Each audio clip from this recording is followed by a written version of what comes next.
कृषि क्षेत्र में कई उत्पादों पर जो टैरिफ था वो 50% से घटाकर 0 किया है। ये अमेरिका ने, इनमें मसाले, हमारे मसालों का बड़ी मात्रा में निर्यात होता है। चाय, कॉफ़ी,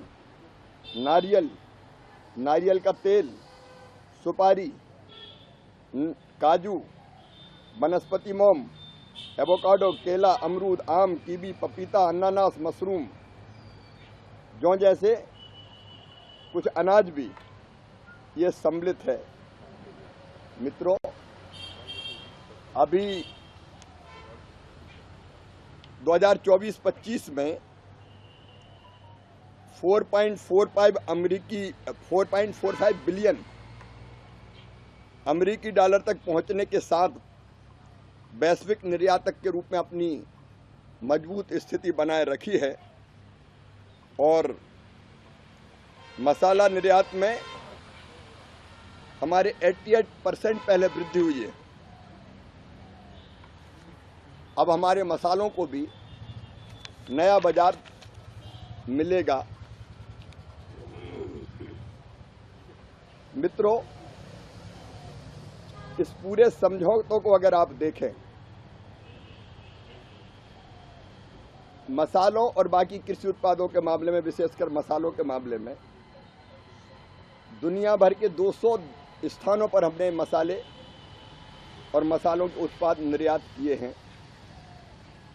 और मैं फिर कह रहा हूं कि इनको भारतीय कृषि बाजार में अगर ऐसा कोई उत्पाद आता है तो उनको टैरिफ देना पड़ेगा। हमारे किसानों को इससे पूरी छूट प्राप्त है।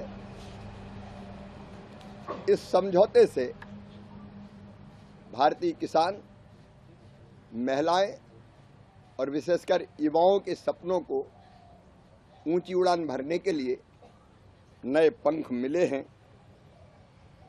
हमारे ऐसे सेक्टर, अब मैं जैसे टेक्सटाइल की बात करूंगा, हमारे जो प्रतिस्पर्धी देश है उनके मुकाबले अब टैरिफ हमारा काफ़ी कम है, 18%।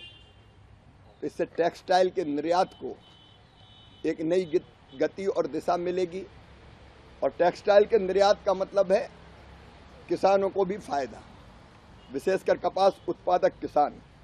Textile, James and jewellery, auto component, engineering goods और छोटे मतलब एमएसएमई को ढेर सारे बिजनेस के नए अवसर मिलेंगे। हमारे सेल्फ हेल्प ग्रुप की बहनों का भी जीवन इस समझौते से समृद्ध होगा, क्योंकि कई चीज़ें बनाने में उनकी भी उल्लेखनीय भूमिका है।